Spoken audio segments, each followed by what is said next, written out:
ঠিক তেমনি আমার অ্যালার্জির জন্য ঠান্ডা লেগে গেছে, এখন আর সেই ঠান্ডা ভালোই হচ্ছে না। তো এখন ভাবলাম যে ডক্টর দেখাতেই হবে। আমার ইদানিং এত পরিমাণ ঠান্ডা লাগছে, আমার নিঃশ্বাস নিতে এত কষ্ট হয়। তো এই জন্য ভাবলাম যে আজকে ডক্টরটা দেখে আসি। সব সময় ডক্টরও থাকে না, মানে পাওয়া যায় না। তো এই যে দেখো আমার ফেস টেস পুরো একদম অ্যালার্জিতে ভরে গেছে। আগে এই প্রবলেমটা হইতো না, আগে হচ্ছে হাতে আর পায়ে এরকম আর কি অ্যালার্জির প্রবলেমটা হতো। এখন দেখতেছি যে আমার পুরো শরীরে এই প্রবলেমটা হয়। আসলে বয়স যত বাড়তেছে এই প্রবলেমটাও দেখি ততটাই বাড়তেছে। তো এখন আমরা ডক্টরের জন্য অপেক্ষা করতেছিলাম। তো এক পর্যায়ে ডক্টর আসার পরে আমরা ডক্টর দেখাতে চলে যাই। অনেকগুলো ওষুধ দিচ্ছে, বেশ একদম 3,000 টাকার মতো ওষুধ আর কি লাগছে। এখানে কিন্তু মোটামুটি 15 থেকে 20 দিনের ওষুধ আর কি দিয়েছে। তো আমার ইদানিং যে প্রবলেমটা আমি বেশি ফেস করতেছি, শ্বাসকষ্টের যে প্রবলেমটা, এটা আমার বেশি হচ্ছিল, যার জন্য তাড়াতাড়ি করে ডক্টর দেখানো। এখন যে আমি ভয়েস ওভার দিতেছি, এখনো কিন্তু তোমরা বুঝতেছো যে আমার কণ্ঠের অবস্থা কতটা খারাপ। অনেক আপুরাই আমাকে কাজের জন্য ইনবক্স করো। আসলে আমি তো কোনো কাজ দিতে পারবো না, অবশ্য আমি তোমাদেরকে কাজের সাইট গুলো আর কি দেখায় দিতে পারবো। তোমরা কিন্তু অর্থের দিনলিপি পেজে জয়েন হয়ে টাইপিং থেকে শুরু করে আরো অনেক ধরনের কাজ পেয়ে যাবা।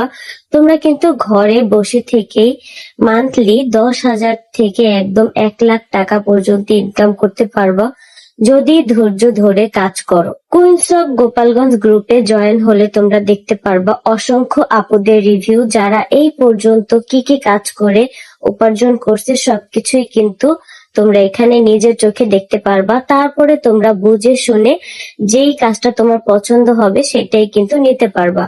উদ্যোক্তা আপুরাও কিন্তু কুইন্স অফ গোপালগঞ্জ গ্রুপে জয়েন হয়ে তোমরা তোমাদের সেল কোড দিতে পারবা, ব্যবসার প্রচারও করতে পারবে সাথে সাথে। এই যে দেখো কতগুলো ওষুধ আমাকে দিয়েছে। আমার মনে হয় আগে যে আমি যতটুকু ভাত খেতাম, এখন তার থেকে অর্ধেক ভাত খেতে হবে, তারপর ওষুধগুলা খেতে হবে, যাতে করে আমার এই কষ্টটা আর না করতে হয়। শ্বাসকষ্টের যে প্রবলেমটা হচ্ছিল এটার জন্য একটা ইনহেলার দিছে।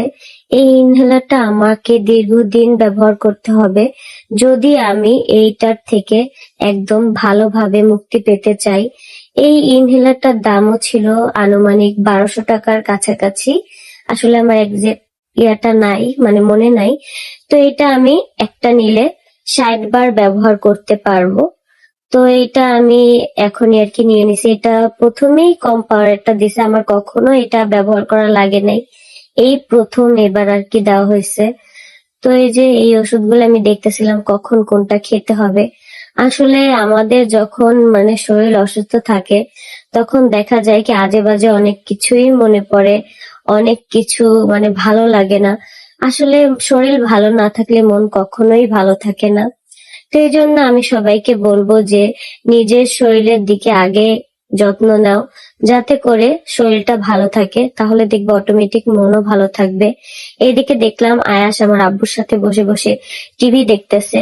আয়াস তার নানা নানিকে অনেক বেশি পছন্দ করে আর ভালোবাসে, তার জান প্রাণ বলতে গেলে এই দুইজনই। আমাকেও অতটা পাত্তা দেয় না যতটা সে তার নানাকে আর নানিকে পাত্তা দেয়। সব থেকে বেশি পাত্তা দেয় তার নানাকে, তার নানা হচ্ছে তার জান। তো এই যে দেখো এখানে টিভি দেখতেছিলাম, মজা করতেছিল। তো আজকের ব্লগটা এই পর্যন্তই। আমার জন্য সবাই দোয়া করো যাতে করে আমি সুস্থ হয়ে যাই।